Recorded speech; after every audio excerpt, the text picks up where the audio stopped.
Hi guys, my name is Chandrasekhar Barola and these are sessions for information system audit. So my number is 9899123008 and in case of any feedback or in case you want to connect me for a professional help in and around Delhi, you can contact me in this particular number. तो हम पढ़ रहे थे information system audit और information system audit में पढ़ रहे थे लॉजिकल एक्सेस कंट्रोल्स और लॉजिकल एक्सेस कंट्रोल्स में हमने पढ़ा था कंट्रोल्स ऑफ ऑपरेटिंग सिस्टम्स। तो अब हम पढ़ेंगे डेटाबेस सिक्योरिटी। तो डेटाबेस सिक्योरिटी क्या होती है, डेटाबेस सिक्योरिटी क्यों यूनिक होती है। सुपरफिशियल लेवल पर आपको ये लगेगा कि एक्सेस कंट्रोल्स जो डेटाबेस के लिए हैं वो ऑपरेटिंग सिस्टम के कंट्रोल्स या कोई दूसरे कंप्यूटिंग सिस्टम के कंपोनेंट के कंट्रोल्स की तरह ही होंगे, लेकिन ऐसा नहीं होता है। जो आपके एक्सेस कंट्रोल्स हैं डेटाबेस के लिए वो ज़्यादा कॉम्प्लिकेटेड होते हैं और वही हमें पढ़ना है। मतलब उसमें क्या क्या चीज़ें होती हैं ये हमें पढ़ना है क्योंकि डेटाबेस जो है यूनिक चीज़ है। डेटाबेस एक डेटा का बेस है और बेसिकली उसमें क्या होता है कि आपके रिकॉर्ड्स होते हैं, फील्ड्स होते हैं, एलिमेंट्स होते हैं। मतलब हर एक उसमें फील्ड्स होंगे, फील्ड्स के नीचे रिकॉर्ड्स होंगे और रिकॉर्ड्स जो है एलिमेंट्स से बने होंगे। तो बेसिकली एक्सेस कंट्रोल्स जो होता है वो इसीलिए कॉम्प्लिकेटेड होता है। उसका एक पर्टिकुलर रीज़न ये है कि मान लिया सपोज मेरा डेटा एक बैंक में है और बैंक का एक डेटाबेस है, HDFC का बैंक का डेटाबेस है। मेरा एक फ्रेंड है, आप हो, आपका SBI में अकाउंट है, मैं अपने अकाउंट से आपके अकाउंट में पैसा ट्रांसफ़र करता हूँ, यानी HDFC से आपके अकाउंट में ट्रांसफ़र करता हूँ।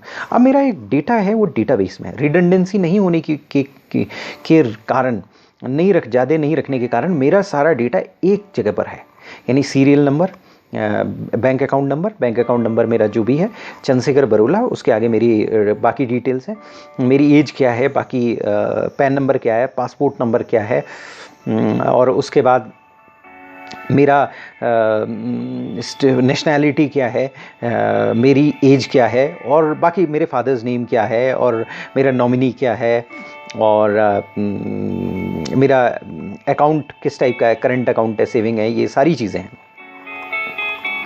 और मैं आपके अकाउंट में पैसा ट्रांसफ़र करता हूँ तो दो ही इन्फॉर्मेशन वहाँ से जानी चाहिए कि मेरा नाम और मेरा बैंक अकाउंट नंबर। दो इन्फॉर्मेशन चलेगी, आपके बैंक अकाउंट में रिफ्लेक्ट होगी, बात खत्म होगी। सारी इन्फॉर्मेशन चलेगी तो प्रॉब्लम क्रिएट हो जाएगी। तो सारी इन्फॉर्मेशन नहीं जानी चाहिए। अब बाय द वे दूसरा हम एग्जांपल लेते हैं। अगर मान लिया सपोज मैं डेटाबेस को देखने की कोशिश करता हूँ, अब डेटाबेस को देखने की कोशिश कर रहा हूँ तो वहाँ पर क्या है, मेरी सारी इन्फॉर्मेशन है। अब सारी इन्फॉर्मेशन है तो अब मेरे को जो बंदा देख रहा है, जो डेटा बेस को व्यू कर रहा है, तो उसको मेरी 2 या 3 इन्फॉर्मेशन अवेलेबल होनी चाहिए। वो एक जगह जाता है, वो चंद्रशेखर बरोला की एज देखने जाता है और बाकी सारी इन्फॉर्मेशन उसे अवेलेबल हो जाती है। तो इसको इन्फ्रेंस कहते हैं। क्या होता है कि ऑपरेटिंग सिस्टम में कई ऑब्जेक्ट्स होते हैं, कई फाइल्स होती हैं जो कि अनरिलेटेड आइटम होते हैं। अगर एक फाइल्स को देखते हो तो दूसरी फाइल्स को देखो, ये जरूरी नहीं है। आप डेटा रीड कर पाओ, दूसरी फाइल का जरूरत नहीं है। जबकि डेटाबेस में क्या होता है कि रिकॉर्ड्स, फील्ड्स और एलिमेंट होते हैं जो कि रिलेटेड होते हैं। तो यानी कि जो प्रॉब्लम है वो फाइल्स वर्सेस रिकॉर्ड, फील्ड और आपके एलिमेंट्स की है। एक तरफ फाइल्स है और एक तरफ रिकॉर्ड, फील्ड्स और एलिमेंट्स हैं। तो रिकॉर्ड, फील्ड्स और एलिमेंट एक दूसरे से रिलेटेड होते हैं। तो क्या होता है कि दो यूज़र जो है वो एक फाइल का कंटेंट दूसरी फाइल को रीड करके नहीं पता कर सकता है, लेकिन जैसा कि मैंने पहले बोला कि यूज़र जो है एक डेटा एलिमेंट को डिटरमाइन कर सकता है दूसरे डेटा एलिमेंट से रीड करके। और इस प्रॉब्लम को जो डेटा वैल्यू दूसरी डेटा वैल्यू को वो देख लेता है, इसको इन्फ्रेंस कहते हैं। तो क्या होता है कि अगर मान लिया सपोज आप एक्सेस कर रहे हो डेटा और बाय इन्फ्रेंस आप उसका सिक्योर ऑब्जेक्ट भी देख लेते हो। कहने का मतलब यह है कि आपने मेरा डेटा मेरे बैंक अकाउंट देखा तो मेरे फील्ड देखा तो आपने ये भी देख लिया कि मेरे मंथली बैलेंसेस क्या हैं। मेरे मंथली बैलेंसेस सिक्योर ऑब्जेक्ट हैं, उसको आपको देखने का कोई राइट नहीं है। लेकिन आपने मेरा बैंक अकाउंट देखना चालू किया तो ड्रिल डाउन करके सारी इंफॉर्मेशन देख ली। तो आपको क्या करना पड़ेगा, इन्फ्रेंस को रिस्ट्रिक्ट करना पड़ेगा।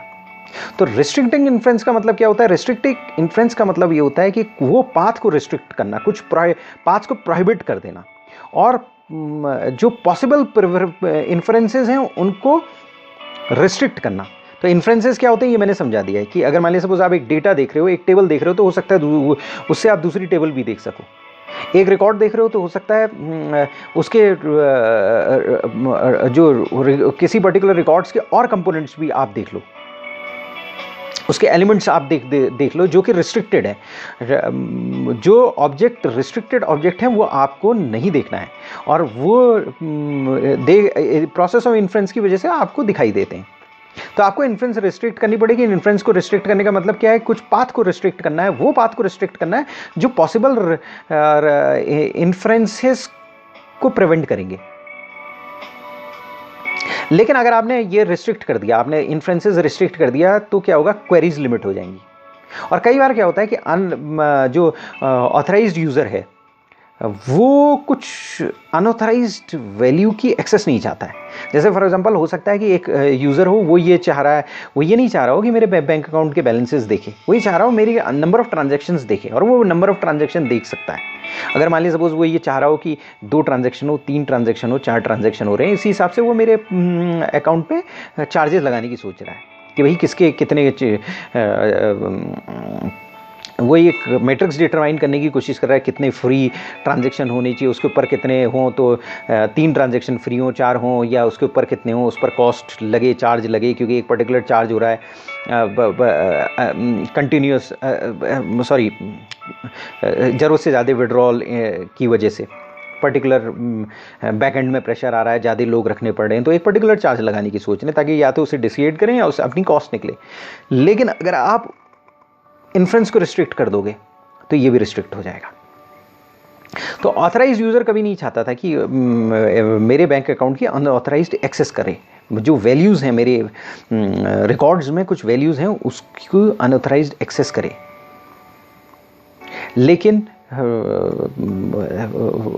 जैसे ही आपने इन्फ्रेंस रिस्ट्रिक्ट किया, वैसे ही नंबर ऑफ काउंट्स भी रिस्ट्रिक्ट हो गए। तो क्या होता है कि अगर आप अनएक्सेप्टेबल इन्फ्रेंसेस लगा दोगे तो उससे क्या होगा? डीबीएमएस की परफॉर्मेंस डिग्रेड हो जाएगी।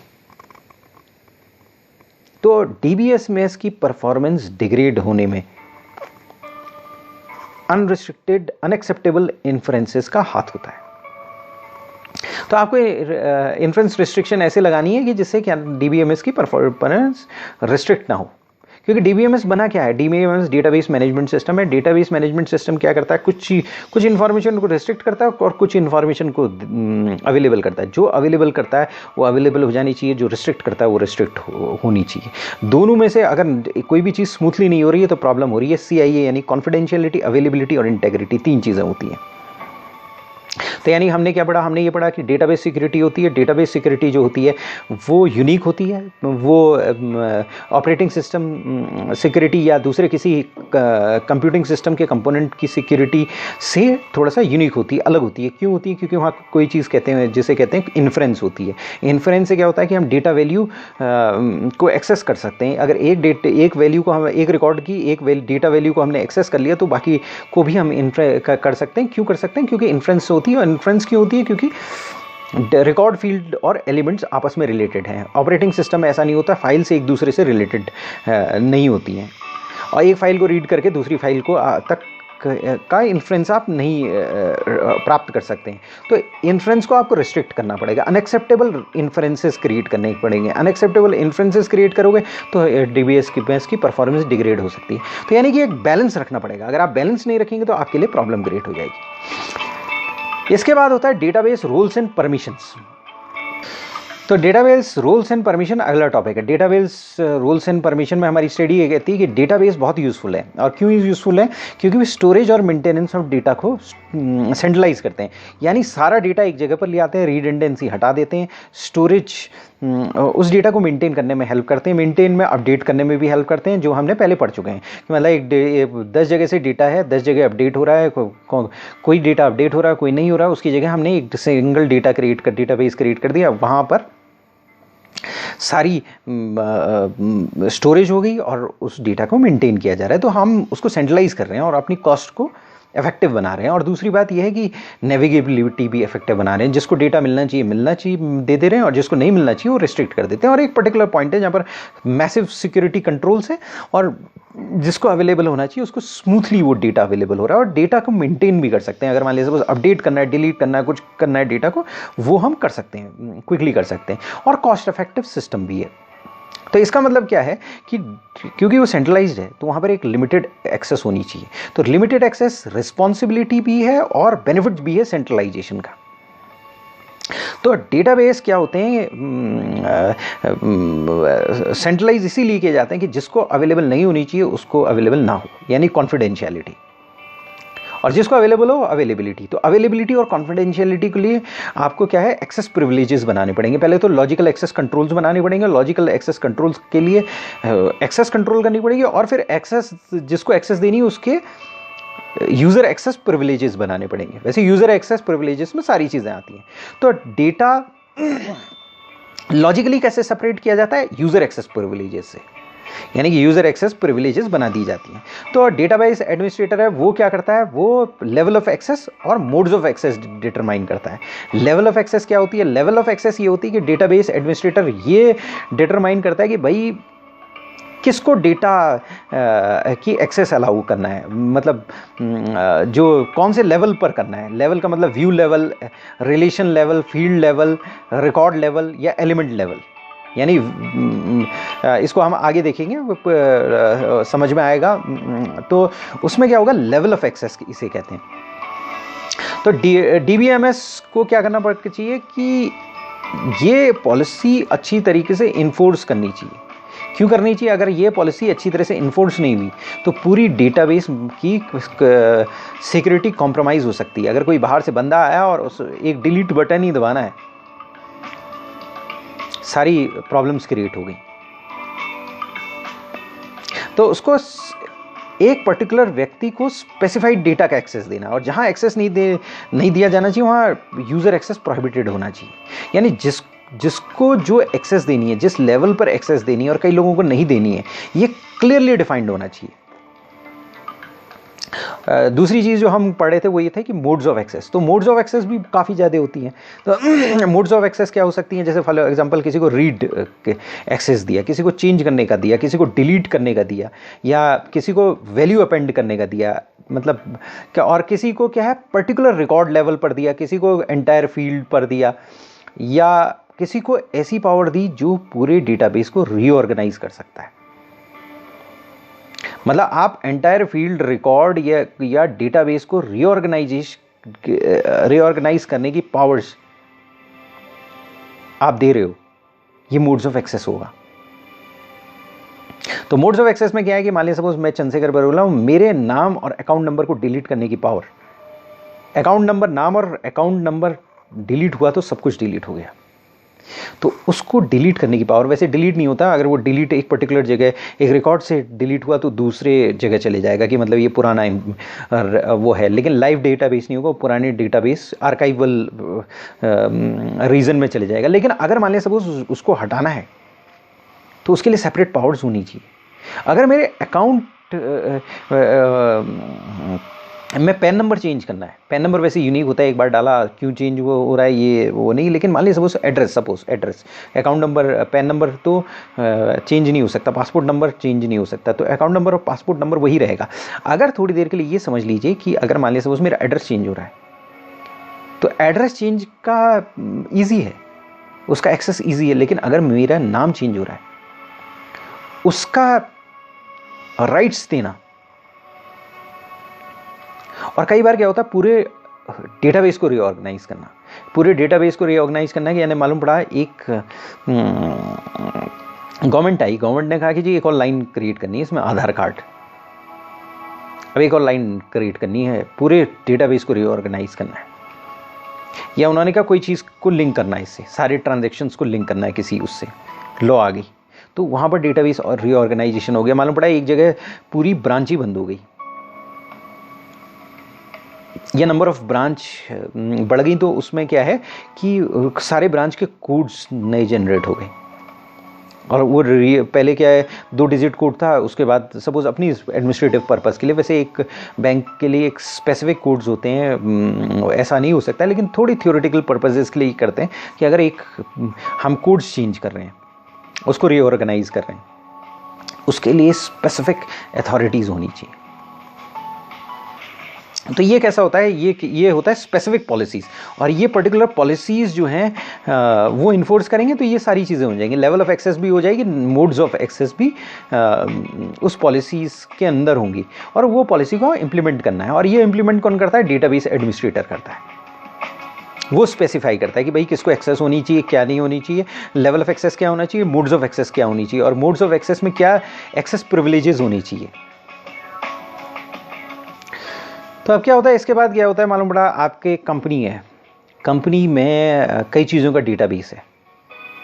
तो जनरल प्रोसेस के एक्सेस कंट्रोल्स की कहाँ से स्टार्ट होती है, ये स्पेसिफाई करना कि भाई कौन से डेटाबेस का लॉगिन आपको अलाउ करना है।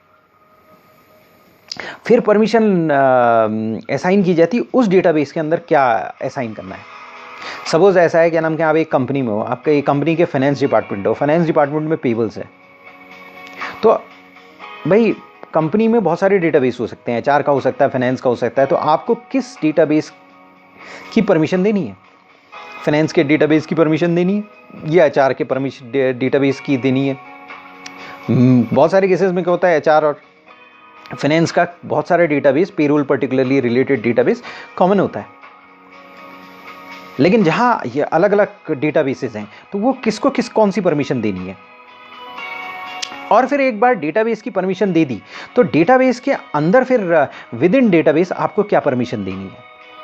तो क्या होता है कि डेटाबेस एडमिनिस्ट्रेटर ग्रुप्स या रोल्स क्रिएट करता है, और ग्रुप्स और रोल्स के अंदर सर्टेन यूजर्स होते हैं। जैसे उसने फाइनेंस का ग्रुप्स क्रिएट कर दिया, फाइनेंस के ग्रुप्स के अंदर मालूम पड़ा 10 यूजर हैं, और उसमें या उसने रोल्स क्रिएट कर दिए, मैनेजर या इस तरीके से वो रोल्स या ग्रुप्स क्रिएट कर सकता है, और ग्रुप्स और रोल्स में यूजर्स हो सकता है और बोथ भी क्रिएट कर सकता है। तो स्पेसिफिक परमिशंस रूल्स को असाइंड होती हैं, जैसे हेड ऑफ द डिपार्टमेंट को एक पर्टिकुलर परमिशन, मैनेजर्स को परमिशन, फाइनेंस को एक अलग, बाकी लोगों को अलग। तो ये प्रोसेस कैसी होती है, ये जो आपके नेटवर्क ऑपरेटिंग सिस्टम है उसी के तरह की ये पर्टिकुलर प्रोसेस होती है। ये जो असाइनमेंट कर रहे हैं रोल्स ग्रुप्स में, पहले डेटाबेस में दे रहे हैं और फिर उसके बाद डेटाबेस के अंदर आपको एक्सेस प्रिविलेजेस दे रहे हैं, और उसके बाद रोल्स और ग्रुप्स को परमिशन दे रहे हैं। तो ये जो होती है स्पेसिफिक परमिशंस दे रहे हैं पर्टिकुलर ग्रुप्स और रूल्स को, और ग्रुप्स और रूल्स में कुछ बंदे असाइन किए जा रहे हैं। तो ये सारी की सारी जो चीज़ें हैं,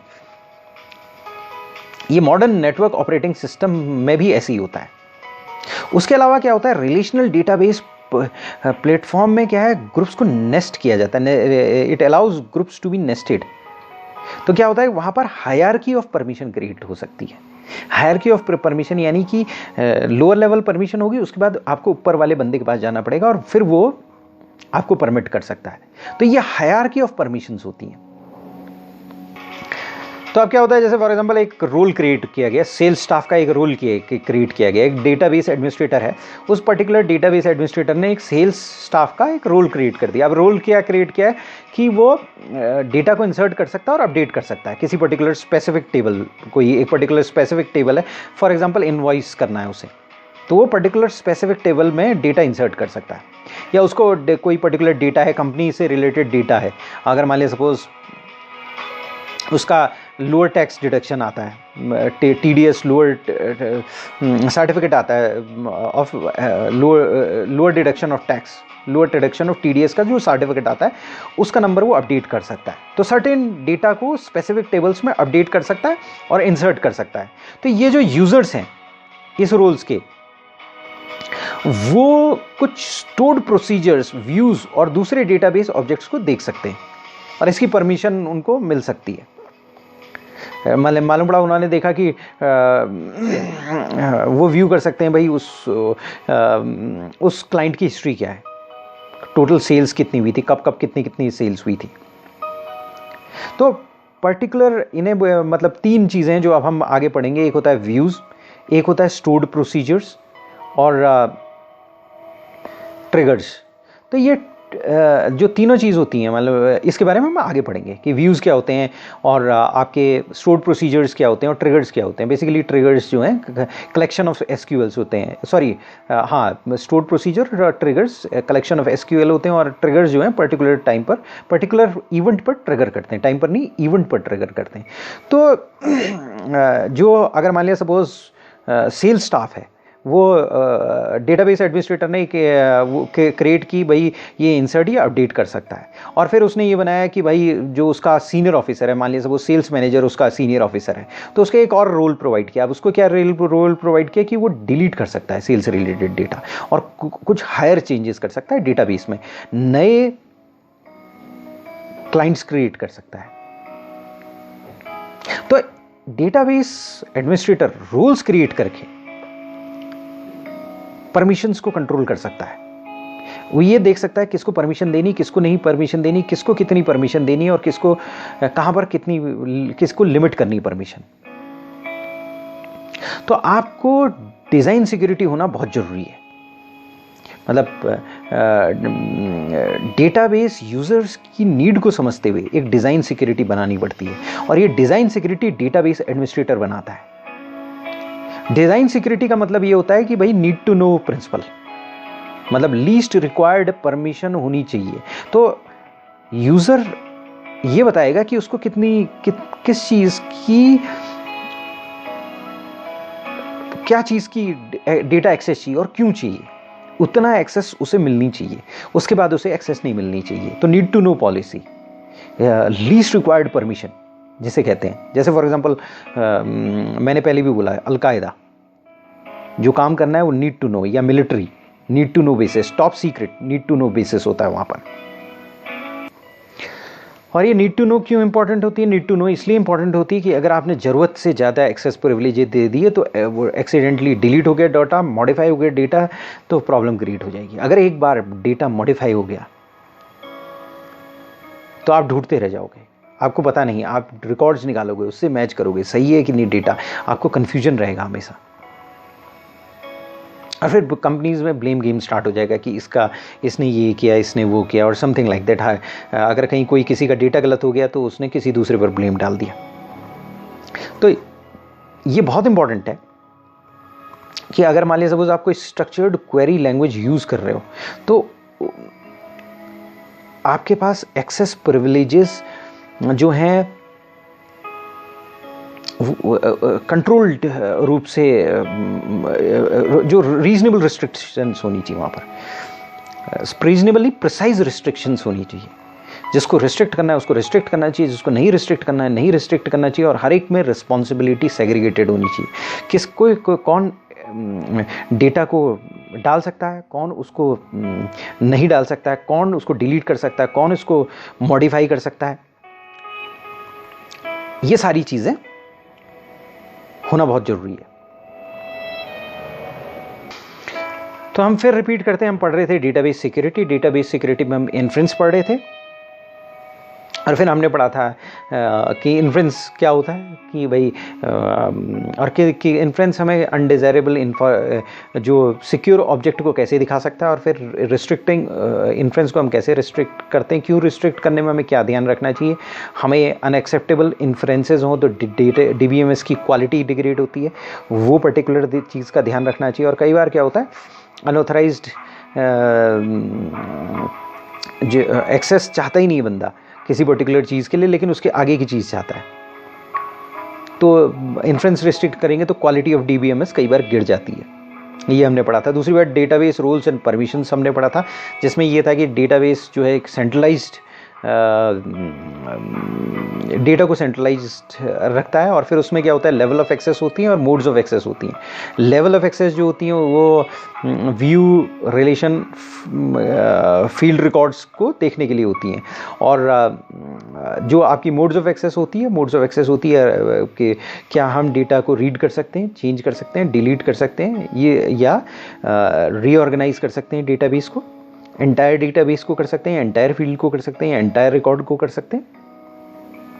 उसके बाद हमने ये पढ़ा था कि अगर मान लिया सपोज एक्सेस प्रिविलेजेस को हम कैसे रिस्ट्रिक्ट करते हैं, उसके लिए जो भी डेटाबेस एडमिनिस्ट्रेटर होता है ग्रुप्स और रूल्स क्रिएट करता है। ग्रुप्स और रूल्स का हमने एक एग्जांपल दिया था, सेल्स स्टाफ हो सकता है वो इंसर्ट करे, सेल्स मैनेजर हो सकता है